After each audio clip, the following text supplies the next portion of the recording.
Hello guys, welcome to our YouTube channel. We're going to discuss lesson 13, which says the risen Lord. The risen Lord. This is the last lesson in this lesson of book of Mark. And here we begin from where we left on last time about the death of Jesus, and now we pick up when his resurrection day. So the key text is from the book of Mark, chapter 16, verse 6. It says that, "Don't be alarmed. You seek Jesus who was dead, is now risen." I'm just paraphrasing because I don't say it direct as it is. So, and they said to him, "See where he was laid. He is now risen. He is not there." And of course, when they saw Jesus was not there where he was laid. So in this week lesson, we are going to continue from from the death of Jesus. Now we pick up to the resurrection and to his ascension to the heaven and whatever he left for us to do. So on Sunday part it says rejoicing on resurrection. And here we get from the book of Mark chapter 16, verse 1 to 6 that we get what happened on the resurrection of Jesus, where how people were, the message that says, "Don't be alarmed." Yani, msistuke tena, don't be alarmed. Like these people, it gives them joy, though they didn't show it. They were afraid, they feared, because at first they never believed, as in they never believed what Jesus was telling them. When he says he will see them again, it never hit them onto their mind that indeed he meant it. So they are overwhelmed with joy. Otherwise, although they don't show it, whatever they show it is fear and being afraid of everything, because they thought the body of Jesus was stolen. What could have happened? And on Saturday part, we get the joy or the rejoicing. They are rejoicing for the resurrection of Jesus. The hope was killed. When Jesus died, the hope of his disciples was destroyed. And they had no hope. They felt like now whoever was there for them is not dead. So they felt so done for them. So now again they are rejoicing, hearing that, "Don't be alarmed, he is risen." Why do you seek the risen one from the dead people? He has now arisen. And they're so happy for Jesus as resurrected. And here is what even gave us hope today, that Jesus resurrected from the dead.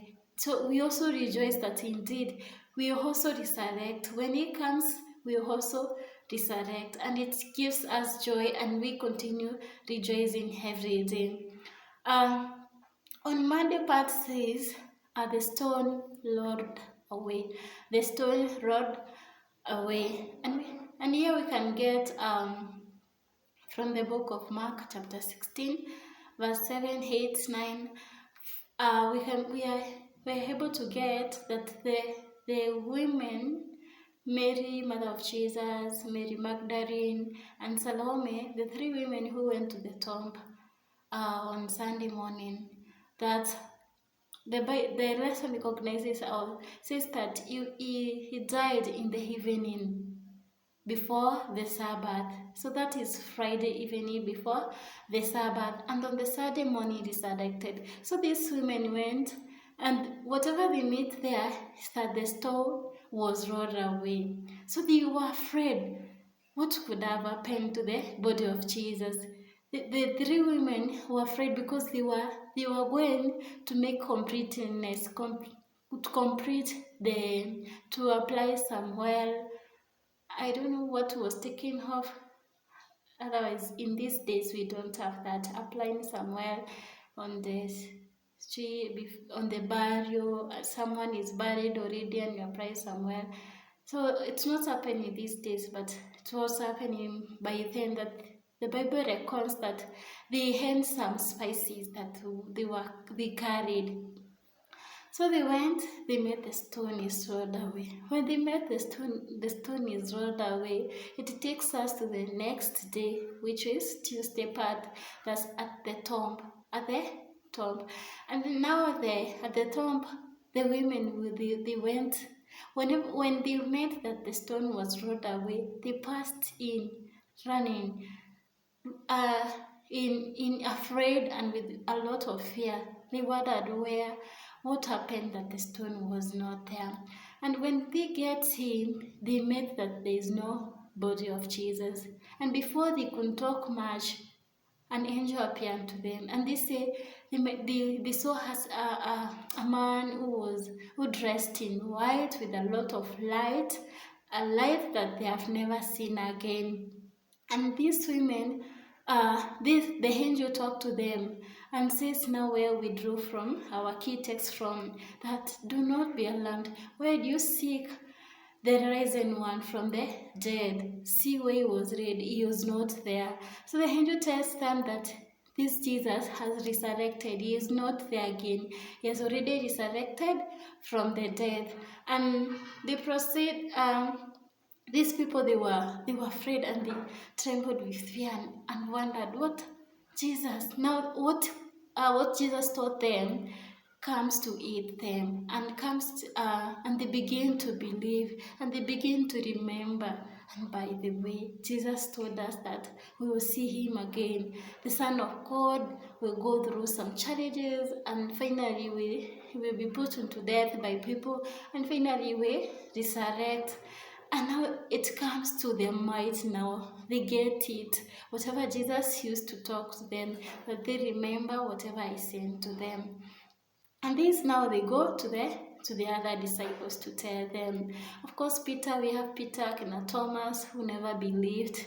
And they went back to the tomb where Jesus was laid. And indeed, Thomas found nothing there. And it takes us to Wednesday's part, says that appeared to Mary and many others. Someone asked me a question. Whom did Jesus appear to after his resurrection? That he appeared to Mary Magdalene. After his resurrection, he appeared to Mary Magdalene. So he appeared to Mary and many others. And we can see he also appeared to the two disciples who were walking. He also appeared to the whole congregation, whole disciples, where he was telling them, see, I am the one. See on my palms, I have the nails. And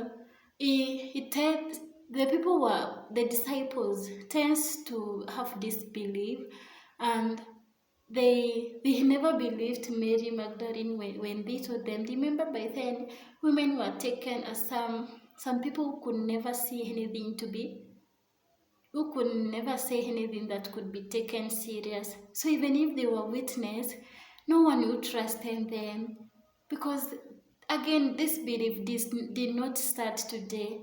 Even the disciples of Jesus, when you see people don't believe in Jesus, it did start today. It started at the first there. And this disbelief, they go again ahead to ask Jesus that you are a ghost, and how can we believe that you are fresh?